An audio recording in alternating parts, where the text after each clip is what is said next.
Shivani did a sit-down interview with Darby Allin. His quest is never over, and the Death Riders are slowly chipping away at what makes AEW what it is. Danielson was the backbone. Many young guys are making a living in pro wrestling for the first time because of AEW, and they might be scared to step up. But violence doesn't bother me. Pain doesn't bother me. And he then punches himself in the mouth, causing himself to bleed. But that doesn't bother him. He says what bothers him is people not doing anything about it. Claudio he says that the Continental Classic is everything that is right with AEW, and that is why I need to win this. This is the same company that gave Jon Moxley's career a second shot, that allowed Sting to go out on his own terms, and gave Darby a chance in pro wrestling. And so this man left with a potentially fractured jaw, but got his message across. He did, yeah. I really like especially that Darby gave us a reason for winning the C2, and that it's attached to his overall story with the Death Riders. From my interpretation, he's saying that he wants to win it, I guess, to prove to Mox that like there's still people with passion that exist in this company, and that this company still represents passion. I think that's what he's trying to say. And that's counter to Mox's criticisms that, like, you know, this is a roster that no longer is hungry. I do take like some issue with like Darby saying Mox is forgetting that this is the company that like gave Mox a chance. I'd argue Mox has never lost sight of that. And in fact, he cares about that so much that he wants to reboot this company to take it back to that ideal. So I was a little confused by like those two sort of contradicting points from Darby here. Like on the one hand, it feels like he does understand Mox's reasons for the Death Rider takeover.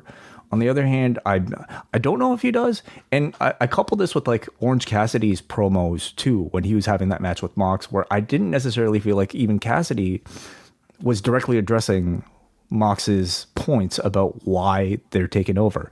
And I also add, Mox hasn't been completely clear. He's still been very vague about why exactly the Death Riders are taking over.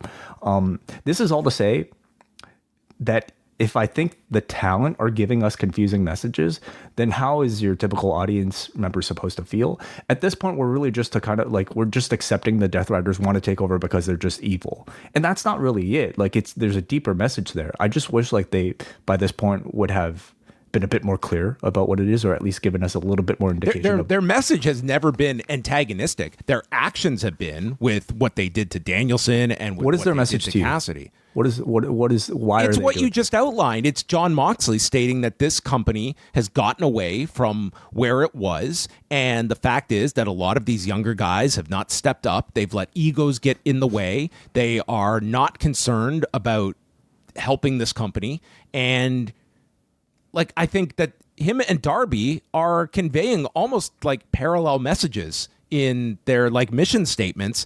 And the fact is, I think like there's more of a reticence toward your baby faces who are the ones arguing, this place is great.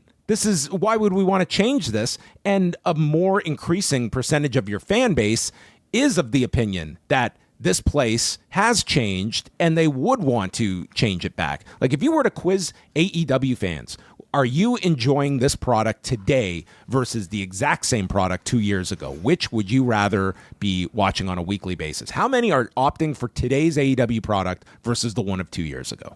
Sure. Yeah, that could exist. And that's what Jon Moxley's message is. That to me it's like that's more in sync with a growing amount of your audience, that it's still sticking around, but is at odds with where this company has changed. It presents a challenge for the baby faces to have to come up with, I think, something that you want to cheer them on for, you know, when that alternatively, I think it might serve them to like maybe alter Mox's sort of like motivations a little more to be a little more deranged than something that sounds actually very like reasonable, you know, in order for us to boo him more. But more importantly, you require the baby faces to come up with a philosophy that adequately counters Mox's reasoning in a way that makes more sense logically. And we haven't had that from the baby faces yet.